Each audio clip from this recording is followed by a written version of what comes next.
lucky. Feel so lucky, feel so lucky. Hi guys! Welcome back to my channel. So for today's video, share ko lang sa inyo yung aking gagamitin ngayon na rejuvenating set. So medyo matagal na akong hindi nag-rejuve. So, yung last na ginamit kong rejuvenating set is hindi siya ganun katapang, napaka-mild lang niya. So naging okay naman yung face ko, wala masyadong naging breakout netong mga nakaraang buwan.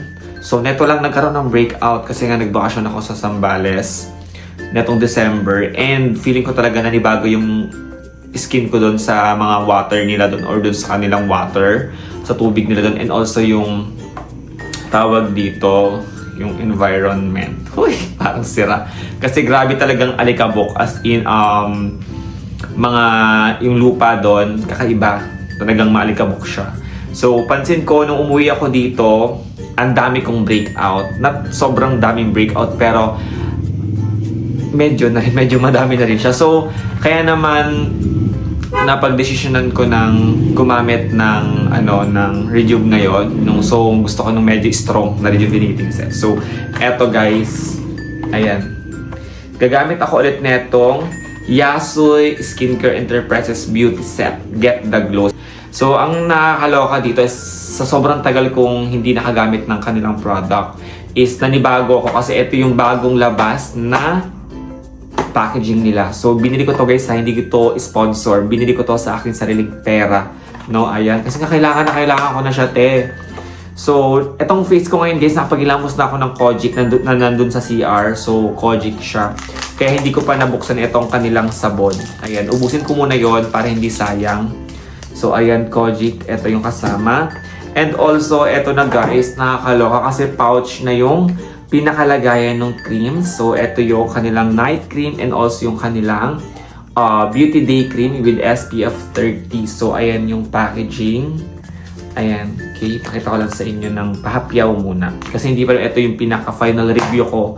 No? So, yung i-review ko siya kasi kung may pagbabago ba sa kanilang tawag dito, nagbago ba yung formula or same pa din sa dati.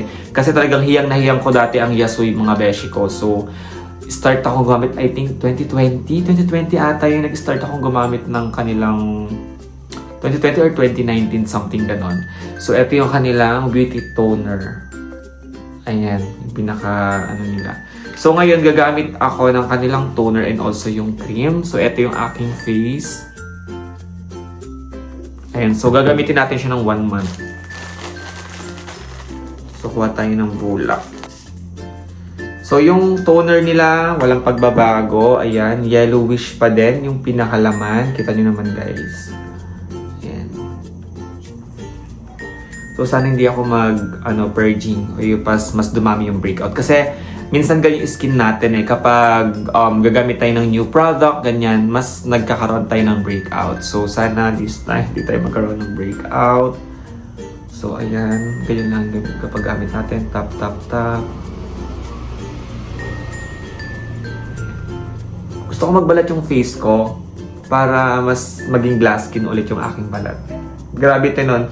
Nung ginagamit ko to, ang ganda talaga ng skin ko before. Pag ginagamit ko to kanilang product. And of course, mga best, ayan na. Nagkakapaglagay na ako ng toner. And ngayon maglalagay tayo ng Yasui Beauty Night Cream. Ayan. Open lang natin siya.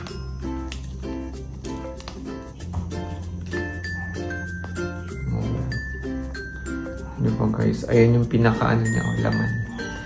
Nakikita dyan. So, yellowish pa rin, of course, yung pinaka-creams.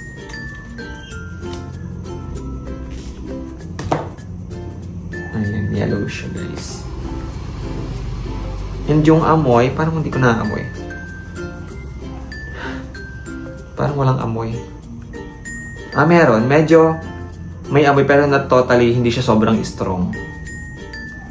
So, ayan. Kung gusto nyo talaga magbakbak ng bonggang-bongga yung face ninyo, guys, ito ang damihan ninyo. Damihan nyo yung pag-apply na itong kanilang Yasui na night cream. So, guys, i-update ko kayo dito every week sa paggamit ko nito. So ayun mga best, nakapag-apply na ako ng ating Yasui Rejuvenating Set.